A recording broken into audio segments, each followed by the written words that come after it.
தமிழீழ விடுதலை புலிகளின் மீது இந்திய அரசு விதித்த தடையை எதிர்த்து ஒவ்வொரு முறையும் அதற்கான தீர்ப்பாயத்தில்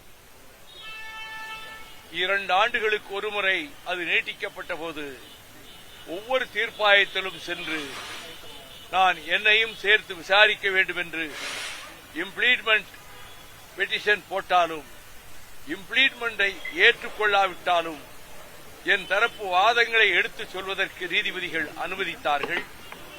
விடுதலை புலிகள் மீதான தடை தவறானது. அதில் குறிப்பிடப்பட்டிருக்கின்ற முக்கியமான குற்றச்சாட்டு அவர்கள் அமைக்க விரும்புகின்ற தமிழ் ஈழத்தில் இந்தியாவின் ஒரு பகுதியான தமிழ்நாட்டையும் சேர்த்து அவர்கள் தமிழ் ஈழம் அமைக்க முயல்கிறார்கள் என்ற குற்றச்சாட்டைத்தான் மத்திய அரசு அந்த தடையினுடைய முக்கியமான காரணங்களாக சொல்லியிருந்தது. அதை நான் ஆதாரங்களோடு நிரூபித்து வட்டக்கோட்டை தீர்மானத்திலும் தமிழ்நாட்டை சேர்க்கிற துளியளவு நோக்கமும் இல்லை. விடுதலை புலிகளின் தலைவர் பிரபாகரன் ஆண்டுதோறும் நவம்பர் 27ஆம் தேதி மாவீரர் நாள் உரையின் போது அவருக்கு பின்னால் சித்தரிக்கப்பட்ட தமிழீழத்தின் வரைபடத்தில் தமிழ்நாட்டின் ஒரு துளியளவு இடம் கூட இடம்பெறவில்லை என்பதையும் அவரது பேச்சிலும் உலகெங்கும் வாழ்கிற ஈழத் தமிழர்களினுடைய வழிவந்தவர்கள் தமிழ்ஸ் ஆஃப் ஈழம் ஆரிஜின்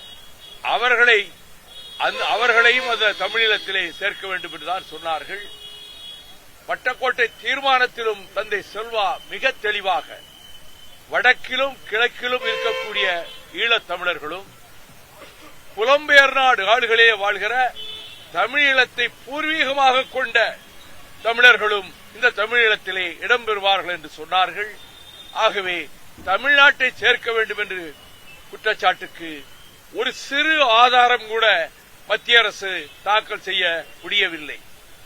அந்த அடிப்படையிலே நான் உயர்நீதிமன்றத்திலும் ரிட் 2013 தாக்கல் செய்து தடையை நீக்க வேண்டும் என்று சொல்ல அந்த வழக்கு ஒவ்வொரு முறையும் நீதிபதிகள் அமர்வுக்கு வந்தபோது அவர்கள் வேறு அமர்வுக்கு இது மாற்றப்பட வேண்டும் என்று சொல்லி மாற்றிக்கொண்டே வந்தார்கள்.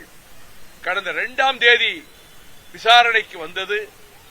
நான் அன்று பாதை நடைபயணம் மேற்கொண்டதால் வர இயலவில்லை. இன்று வழக்கு எடுத்துக் கொள்ளப்படும் என்ற போது நான் நீதிபதிகளிடம் சொன்னேன், 2ஆம் தேதி நான் வராவிட்டாலும் நான் 5ஆம் தேதி என்று வாய்தாவுக்கு வர வேண்டும் என்று நீங்கள் தாக்கீது அனுப்பியதற்கு நான் நன்றி தெரிவித்துக் கொள்கிறேன் சொன்னேன். மத்திய அரசு தரப்பு வழக்கறிஞர் 16ஆம் தேதிக்கு இந்த வழக்கை எடுத்துக் கொள்ளலாமா என்று கேட்டபோது நான் அதற்கு என்னுடைய ஒப்புதலை தெரிவித்தேன். எனவே இந்த வழக்கு 16ஆம் தேதி அன்று எடுக்கப்படும் என்று கருதுகிறேன். நான் முக்கியமாக டிரிபியூனிலே வைத்த வாதங்களில் மிக முக்கியமான ஒன்று வட்டக்கோட்டை தீர்மானம், பிரபாகரன் அவர்களின் மாவீரர் நாள் உரை. 2 ஆண்டுகளுக்கு ஒருமுறைதான் தடை நீட்டிக்கப்பட்டது. ஆனால் 2012க்கு பிறகு 5 ஆண்டுகளுக்கு ஒருமுறை என்று அது நீட்டிக்கப்பட்ட போது கடைசியாக வந்த தீர்ப்பாய வாதத்தில் நான் வர இயலாதவாறு நான் சிறையில் இருந்த காரணத்தால் என் சார்பில் வழக்கறிஞர் முரளி அவர்கள் அதிலே ஆஜரானார்கள். இப்பொழுது அந்த வழக்கு எடுக்கப்படுகிற போது இந்த வாதங்களை முன்வைப்பதற்கும் ஆதாரங்கள் முக்கிய குற்ற காரணம் தமிழ்நாட்டை தமிழீழத்தில் சேர்க்க வேண்டும் என்பது அது அடியோடு மறுக்கப்பட்டு நிரூபிக்கப்படுகிற போது the whole edifice of the ban, இந்த தடையினுடைய மொத்த கட்டுமானமே கிரம்பிள்ஸ், அது நொறுங்கி போய் விடுகிறது என்பதுதான் என்னுடைய பிரதானமான வாதமாக இருக்க போகிறது. ஆயுத போராட்டத்தை எப்படி நீங்கள் ஆதரிக்கிறீர்கள் என்று கேட்டால் universal declaration of human rights 1948 December 12 வெளியிடப்பட்ட மனித உரிமைகள் பிரகடனத்தின் முகப்புரையிலேயே அடக்குமுறை சர்வாதிகாரம் ஒரு நாட்டிலே நடைபெறுமானால் அதை எதிர்த்து புரட்சி செய்யலாம், ஆயுத போராட்டம் உள்ளடக்கிய புரட்சி என்று அர்த்தம் செய்யலாம் என்று ஐநாவினுடைய மனித உரிமைகள் பிரகடனத்தில் முகப்புறையிலேயே இருக்கிறது.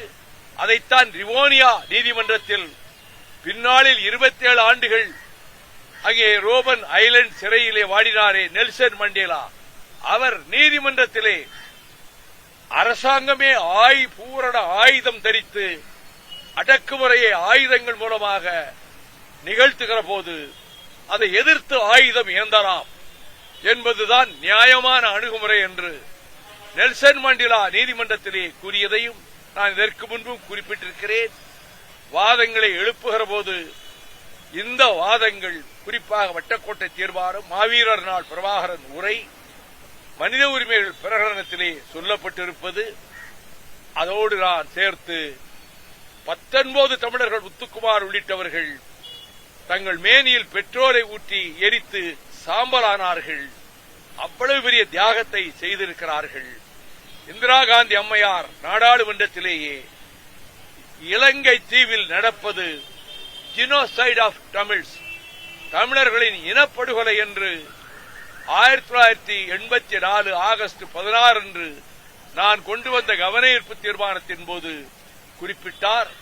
ஆகவே அங்கு நடப்பது இனப்படுகொலை என்பதை ஐநா மன்றத்தினுடைய பொதுச் செயலாளர் பான் கி மூன், மார்சிகி தார்ஸ்வென் தலைமையிலே அமைத்த குழு இலங்கை தீவுக்கு சென்று யுத்தம் நடைபெற்ற இடங்களில், தமிழர்கள் கொல்லப்பட்ட இடங்களிலெல்லாம் சென்று சாட்சியங்களை ஆதாரப்பூர்வமாக சேகரித்து 190 பக்கத்துக்கு ஒரு அறிக்கை வெளியிட்டது.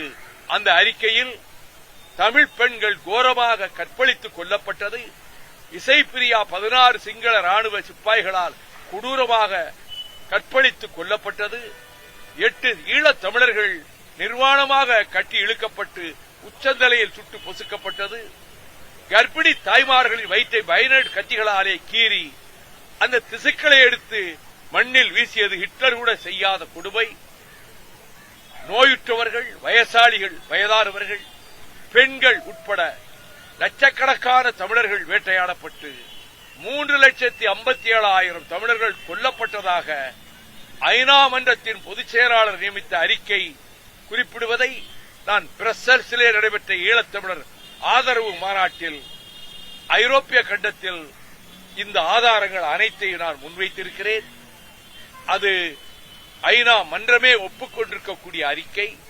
எனவே இந்த தடை என்பது ஒரு இயக்கத்தை அவர்கள் தங்களுக்கு பூரண சுதந்திரம் வேண்டும் என்று விடுதலை கேட்கவில்லை.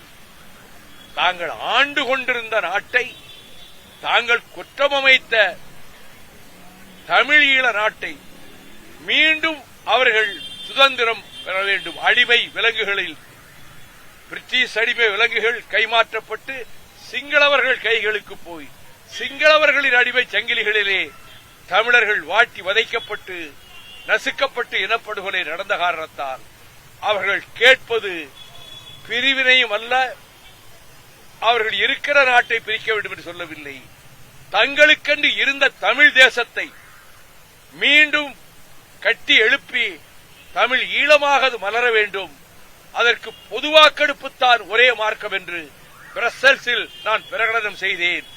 எனக்கு பிறகுதான் மற்றவர்கள் அந்த வார்த்தையை பயன்படுத்தினார்கள், அதை ஏற்றுக்கொண்டார்கள். அப்படி ஒரு பொது வாக்கெடுப்பு நடக்கிற காலமும் வரும்.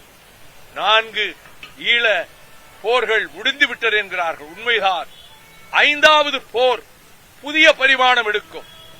வளரும் தலைமுறை உலக நாடுகளின் மன்றத்தில் இந்த இனப்படுகொலையை அவர்கள் கண்களுக்கும் செவிகளுக்கும் கொண்டு போய் சேர்த்து பொது வாக்கெடுப்பு நடத்துவதற்கான அந்த கோரிக்கையை வெற்றி பெற செய்யக்கூடிய பரிமாணத்தை நோக்கி அடுத்த 5ஆம் கட்ட ஈழப் போராட்டம் நகரும்.